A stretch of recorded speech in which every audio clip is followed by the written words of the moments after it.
Hi, and welcome to another episode of Hot Takes with me, the Silver Fox.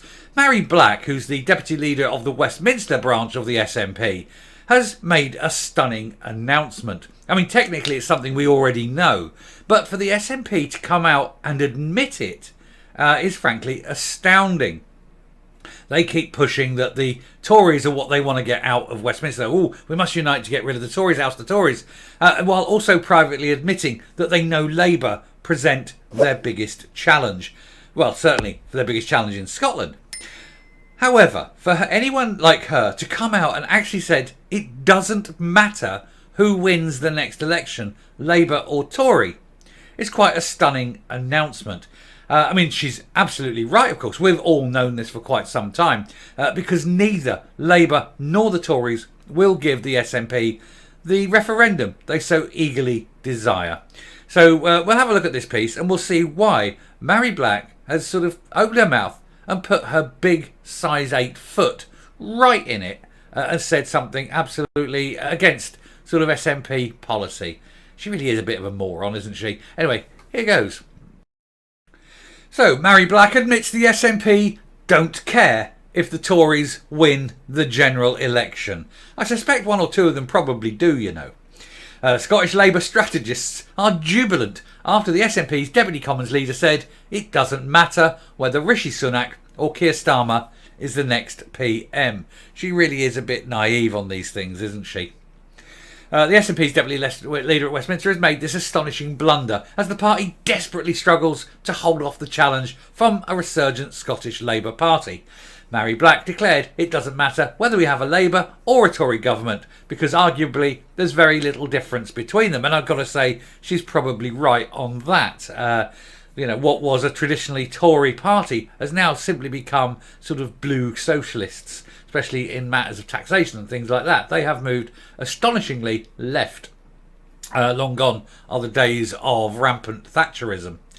The admission prompted a flurry of replies from Labour strategists, with one describing it as such an open goal that it is difficult to believe it really is so easy to score. Yeah, I mean, she's opened her mouth and she said something that goes completely against SNP policy. Because I've got to say also at this point, a little tangent again, she's doing this against and saying these things against the policy. And Humza Yousaf isn't criticising her, isn't reining her back in, and she's done it several times now. This isn't the first time. A good sort of 3 or 4 times she's attacked SNP policy or said that she's gone against this, that and the other. There's been things there. No one has ever roped her in, called her back, castigated her in any way, and that's because Rishi Sunak, that's because Humza Yousaf has absolutely no authority within the party. He's the leader in name only, so she feels quite free to sit and criticise him, knowing that there'll be no repercussions. And she's not the only one. Others are doing it.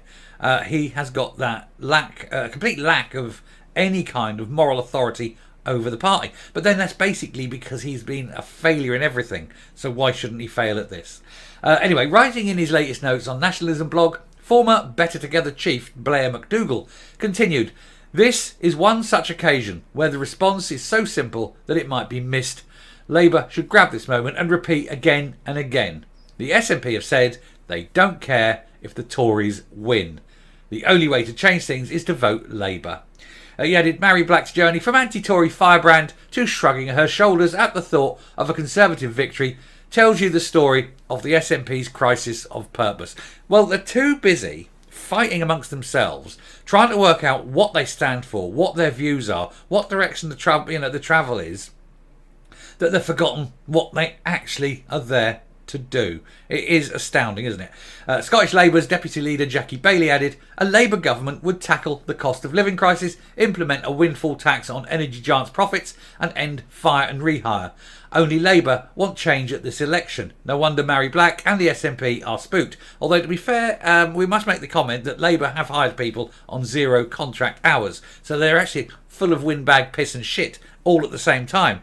But I do happen to like Jackie Baillie. The Paisley and Renfrewshire South MP was also criticised for turning off comments in response to her article on Twitter. Oh yeah, no, she has to turn them off because she is so afraid of the reaction. It's absolute cowardice. To turn off your comments page is absolute cowardice. I get a lot of comments. I don't turn them off. I get critical comments. I leave the critical ones there unless they're abusive. The abusive ones go. But I'm happy to leave critical comments up because I have got a sack. I've got things in my sack. I have a spine. I don't care.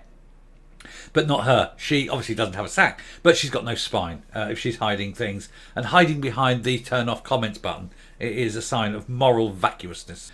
Anyway, the pro-UK campaign group The Majority tweeted, "Here's Mhairi Black calling for a one-party state and not allowing replies, just to hammer the point home." In her article in The National, Ms Black declared, "Whoever takes the reins at number 10 after the next UK general election, it means very little for our prosperity here in Scotland." Well, imagine you had independence. There'd be no prosperity whatsoever in Scotland because it would just be mired in a one-party state that was controlling every aspect of people's lives, and all the real money would be flying out the country as quick as you like. You'd be bankrupted almost overnight. But anyway, as she described Labour under Sir Keir Starmer as a Blair Years tribute act that is nothing more than Conservative with a red rosette on. I think she really needs to look at how far left the Conservative Party's moved. But anyway, polls have shown that Labour is on course to win up to 20 Scottish seats at the next election, all of them at the expense of the SNP. The Tories and Lib Dems are also on course to take more modest gains as the Nats collapse. It doesn't take much of a swing, and the Nats will be out in Scotland. They will be not forming the next Parliament.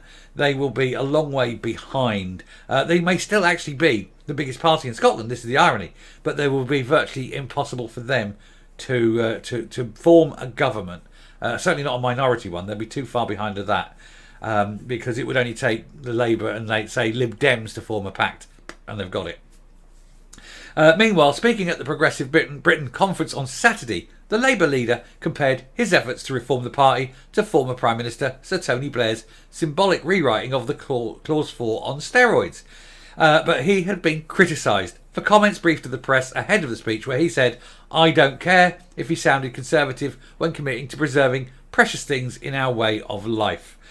Tweeting after the speech, the SNP First Minister Humza Yousaf said, "This week I accused Labour of being a pale imitation of the Tories. I was wrong. They are a replica."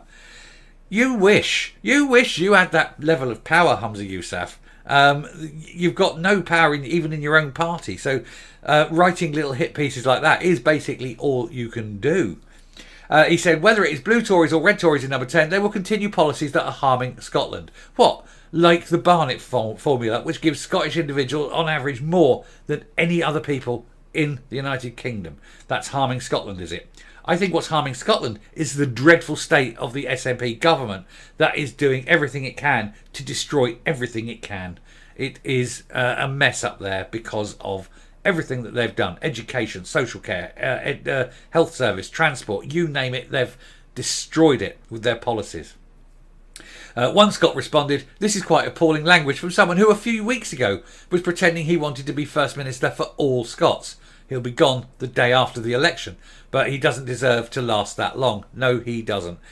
He's a fool, and they're all fools really, aren't they? But he's a big fool, Humza Yousaf. But this one, she has not been reined in at all. She feels completely free to sit there, criticise Humza Yousaf, criticise the party, just say things that go against the SNP party policy, and she's getting away with it. I mean, good luck to her. I think good luck to her. While she's doing that, she's showing that Humza Yousaf is not a leader. So she's damaging the party, and it's excellent. Well done, Mhairi Black. I salute you. Anyway, I shall round off and come up. I think it's very brave of her to admit what we all know, and that is that it doesn't matter who is in Westminster. For years, the SNP policy has, of course, been to blame the Tories or blame Westminster. When things go wrong, it's not our fault. It's the Tory party. When this has gone wrong, it's definitely Westminster interfering. Even when it's an area where not only do they have all the money, they have all the responsibility. They have the complete freedom to do things in a particular way. They choose the particular way and then blame everyone else when it all goes wrong. But that won't wash anymore. You've had 16 years of SNP rule, and everything that's gone wrong has been purely under the bailiwick of the SNP. NHS Scotland, purely SNP. Communications, SNP. Transport, SNP. Education, SNP. You name it, the SNP have touched it and it's all gone wrong. And they've always blamed the Tory party in Westminster for this problem. Well, it just isn't true, is it? And Mhairi Black now knows that. She's admitted it. It doesn't matter who it is. It's all down to the SNP. They're the ones that have failed. And that is why she's turned off the comments. She knows that most of those comments would have been coming from supporters of the SNP, her own party supporters. And it's just rather telling that Humza Yousaf hasn't invited her round for a chat about what she's doing. But then you wouldn't expect him to, because he's not really a leader, is he? Anyway, I shall round off there. Thank you very much for watching. If you like what you see in here on the channel, hit that subscribe button, ring that bell, leave a like, leave a comment, please share the video. Definitely like it, and definitely, if you're watching, do hit the subscribe button.